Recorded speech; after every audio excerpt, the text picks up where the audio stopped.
Everyone, welcome back to pharmacy India.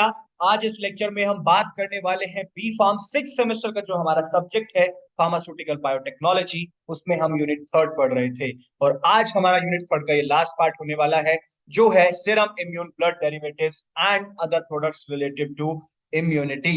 Means कि serum immune blood derivatives क्या होते हैं और उनसे related other relative products immunity के लिए क्या क्या होते हैं, उनके बारे में आज हम डिटेल में पढ़ने वाले हैं। सबसे पहले हम बात करते हैं कि सेरम क्या होता है। ये एक फ्लूइड होता है जिसके अंदर सॉलिड कंपोनेंट्स होते हैं, किसके? ब्लड के, लेकिन उसके अंदर क्लॉट नहीं होता। जैसे प्लाज्मा और क्लॉटिंग फैक्टर्स मिलके फिब्रिनोजन जिसे हम कहते हैं क्लॉटिंग फैक्टर को, वो मिलके क्या बनाते हैं? एक सेरम बनाते हैं। जैसे अगर मैं आगे बात करूं कि सीरम प्रिपरेशन क्या है, उससे पहले सीरम को हमने जाना कि एक फ्लूइड होता है जिसके अंदर ब्लड के सॉलिड कंपोनेंट्स प्रेजेंट होते हैं लेकिन क्लॉट नहीं होता। तो प्लाज्मा और जो क्लॉटिंग फैक्टर्स होते हैं बेसिकली फिब्रिनोजन, ये मिलके बनाते हैं सीरम को। अब बात करते हैं क्लासिफिकेशन की कि सीरम प्रिपरेशन जो है बेसिकली वो कितने तरीके से क्लासिफाई किया गया है। तो ये दो कैटेगरीज में डिवाइड किया गया है। एक सबसे पहले आता है होमोलोगस सीरम।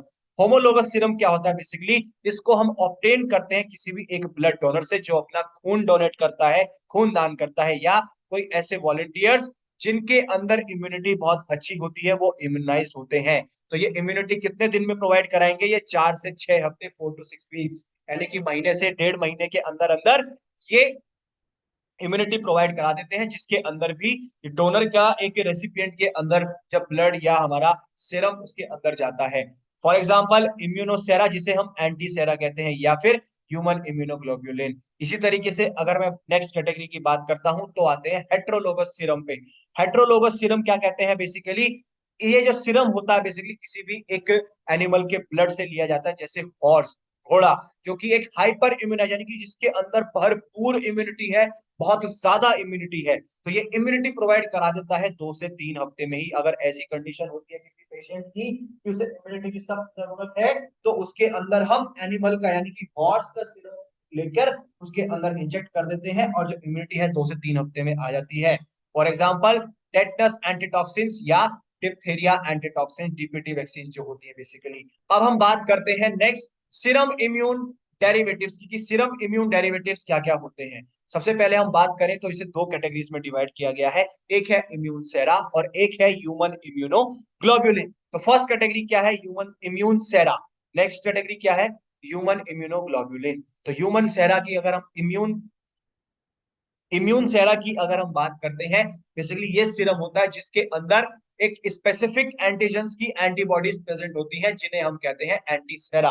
यानी कि उस सीरम के अंदर एंटीबॉडीज प्रेजेंट होती हैं कि स्पेसिफिक एंटीजन के लिए, उसे हम एंटी सेरा कहते हैं। और इसी तरीके से ये दो टाइप की होती हैं। सबसे पहला होता है मोनोवेलेंट।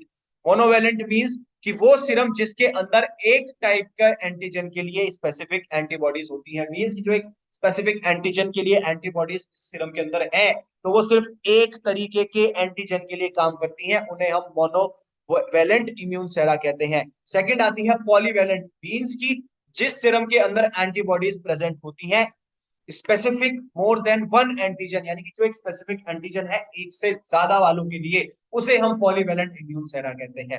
अब बात करते हैं इम्यून सेरा प्रिपरेशन की, कि इम्यून सेरा की प्रिपरेशन किस तरीके से की जाती है। तो जो लार्ज वॉल्यूम होता है बेसिकली ब्लड का, यानी कि एक बड़ी मात्रा में ब्लड को कलेक्ट करते हैं किसी भी वॉलंटियर से जो कि हाइपर इम्यूनाइज होते हैं, जैसे कि हॉर्स, बाय वेनी पंक्चर, वेन्स के अंदर पंक्चर करके वहां से उसके अंदर से हॉर्स के अंदर से ब्लड निकाला जाता है। सेकंड स्टेप क्या होता है?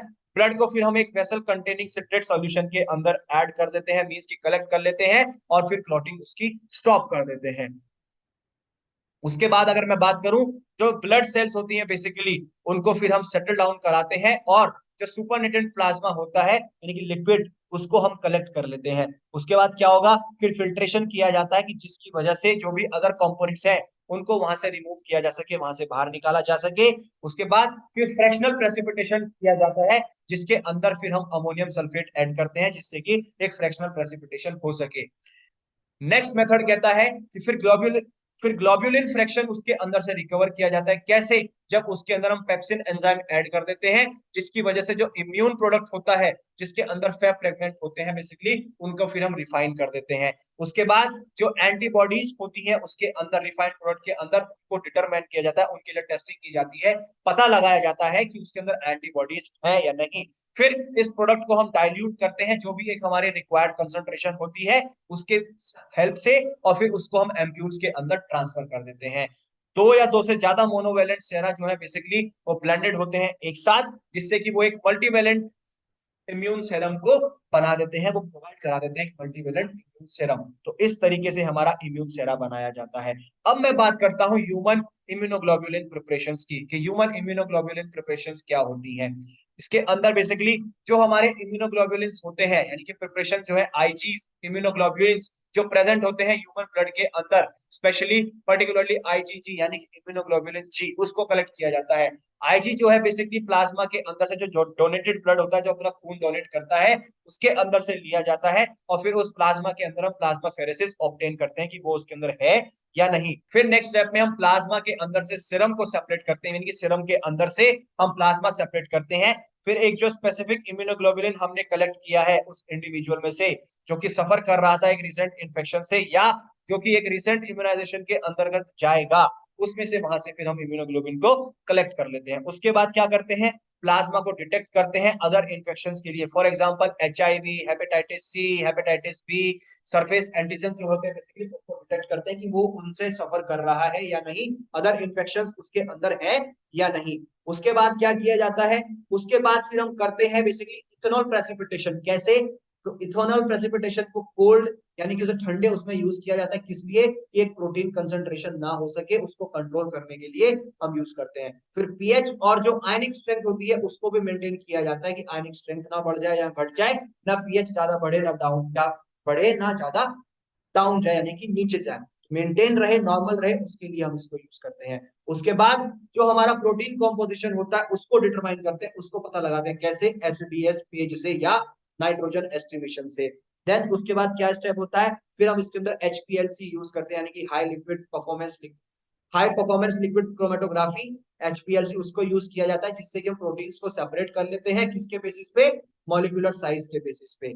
देन उसके बाद क्या करेंगे, एडिटिव्स उसके अंदर ऐड किए जाते हैं, जैसे कि ग्लाइसिन है उसको ऐड करते हैं स्टेबलाइजर के तौर पर, और जो थायोमर्सल होता है उसको हम प्रिजर्वेटिव के तौर पर ऐड करते हैं। इस तरीके से हम बेसिकली हमारा ह्यूमन इम्यूनोग्लोबुलिन प्रिपरेशन बनता है। उसके बाद इसकी फ्रीज ड्राई की जाती है और लिक्विड प्रिपरेशंस बन जाती है हमारी। तो इस तरीके से हम ह्यूमन इम्यूनोग्लोबुलिन प्रिपरेशंस को बनाते हैं। तो ये था हमारा पूरा एक ह्यूमन सेरम जो है, बेसिकली सेरम प्रिपरेशन जो होती है, या सेरम डेरिवेटिव्स कैसे बनाए जाते हैं, क्या डेरिवेटिव्स होते हैं, उनके बारे में हमने पढ़ा। होपफुली आपको इस लेक्चर में सारे टॉपिक्स क्लियर हुए होंगे, आपको समझ आया होगा। इसी तरीके की मोर अपडेट्स के लिए बने रहिए फार्मेसी इंडिया के साथ। लास्ट में मैं यही कहूंगा, डरने की है क्या बात जब फार्मेसी इंडिया है आपके साथ।